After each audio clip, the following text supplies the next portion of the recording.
Hello guys! Hello! This is for Cancer. Welcome dito Cancer sa aking channel. Kapalaran 888 Cancer. Alamin natin kung anong messages, vibration, gabay, energy para sa inyong lahat. This is general reading. So Cancer, last week na tayo ng October going to first week of November. So welcome dito sa aking channel. Okay, tingnan natin Cancer. Ano ba ang message? Ano ba ang vibration? Ano ba ang gabay? Ano bang energy na para sa'yo?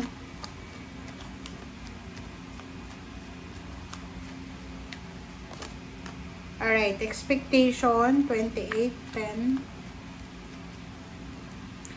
Oh, wow. So, parang nakikita ko sa'yo dito, Cancer. Please comment down below. Plus, sa ilalim mo dito, merong unexpected income. Okay, so, comment down below. Maybe meron dito, okay, merong Cancer na babae ka man or lalaki, you're expecting sudden wealth or financial wealth. Halimbawa, tumataya ka sa loto or kung ano man yan na games na tinatayaan mo. Sinasabi ng barahan na you are aiming, you're praying, you're expecting na manalo ka. Or kung may mga pa-contest na may involved na pera, iniisip mo sa linggong ito ay posibleng makatanggap ka or manalo ka, parang ganun. So, another is unexpected income. So, meron din dito na Cancer na hindi inaasahan to eh. So, unexpected siya. Hindi mo inaasahan na may isang tao na posibleng kukuha sa'yo as part-timer. Pwedeng magaling ka sa craft na kailangan, creative ka, skilled ka. And unexpected na income, unexpected na pera ang posibleng darating sa'yo aside from your salary or aside from your work. So, nakikita natin dito na mayroong mga payments, payouts, bonuses ka na possible na matanggap. Alright, so let's check.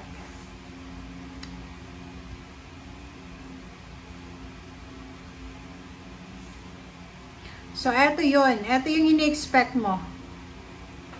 Okay, let's check.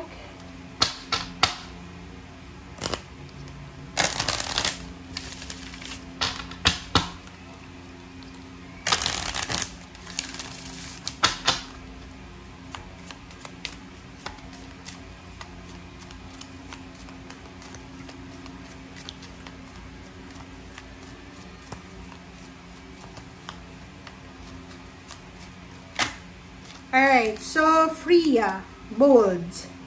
So yun, nakikita ko sa'yo dito, Cancer. Please comment down below ha. Yung unexpected income and sudden wealth na to na ini-expect mo. Parang nakikita ko, meron ditong Cancer na nagmumuni-muni ka. Maybe you're thinking about the, parang iniisip mo na, ano ba yung pwede kong pagkakitaan sa panahon ngayon na extra, sidelines, parang ganon. And kung makikita mo dito sa card na to, sinasabi na gamitin natin, maximize mo Cancer, yung mga social media, 'di ba? Pwedeng sa Facebook, pwedeng sa saan ba? Instagram, sa TikTok, sa YouTube, or kung ano man na skills na meron ka, i-maximize mo yan, gamitin mo yan para kumita ka ng pera online. Okay, sa internet. So, i-maximize mo yung internet. Okay, tingnan natin. Or kung ano yung trend ngayon na marunong ka, magaling ka, pwede mo siyang pagkakitaan. Alright, so, tingnan natin. Okay. Okay, so this one, sinasabi ng baraha sa'yo na when you take excellent care of yourself, everybody benefits. Give yourself a relaxing treat today, such as massage, sea salt bath, or pedicure. Babae or lalaki ka ba? Kasi etong barang to, sinasabi na ano man ang gender mo, kailangan mong ibigay sa sarili mo yung relax time, day, or week sa linggong ito. Kumbaga, ang linggong ito, bigyan mo yung sarili mo ng time na makapag-relax. Okay? Makapagpahinga, and pwedeng massage, or mga kung ano man na pwedeng maging source of relaxation mo na. Alam mo na katawan mo ang magbe-benefits niya. Alright, so let's check.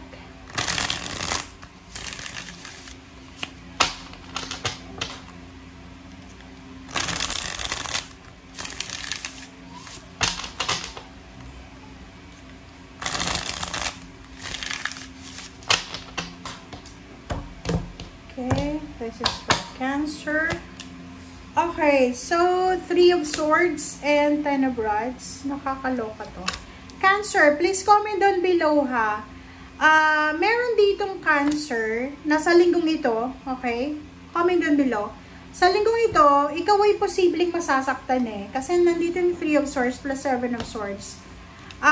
Nakikita ko sa'yo dito na posibleng meron ditong Cancer na ikaw ay posibleng in pain ngayon or pwedeng na-betray ka. Pwedeng ikaw ay nasasaktan because may isang tao na niloko ka. Pwedeng may isang tao na niloko ka sa pera or relationship.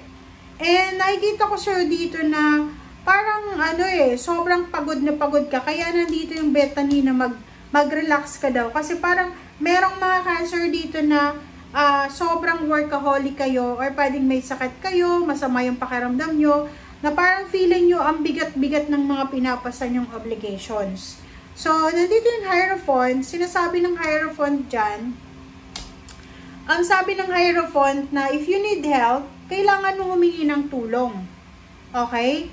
Parang nakikita ko sa'yo dito. Please comment down below kasi meron ditong Cancer na nangangailangan siya ng tulong, okay? Or maybe for the past few months or weeks, nangailangan siya ng tulong. But the problem is, yung taong hininga na niya ng tulong, yung Hierophant, kasi yung Hierophant na to, it's either, this is your partner, asawa, boyfriend, girlfriend, family, mentor, friends, or kung sino mo siya na-attach sa'yo.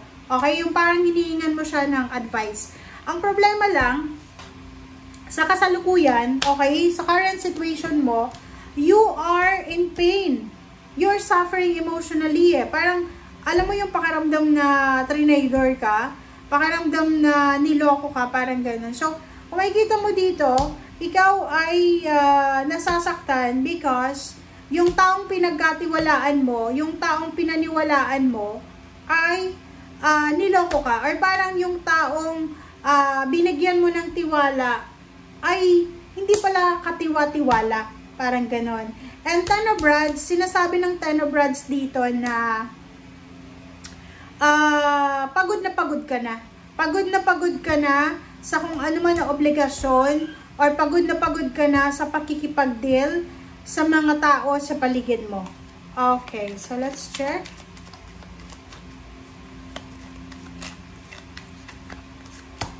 Alright, 10 of Cups. 7 of Cups, diba? Sabi sa'yo you have choice in options. You have the power na baguhin or gawin kung ano yung gusto mong mangyari sa buhay mo, Cancer. Diba? So, tingnan mo siya. Ang 10 of Cups na to, this is your goal eh. Wala naman dito sa mundo na ang goal is maging masama yung pamilya, maging malungkot.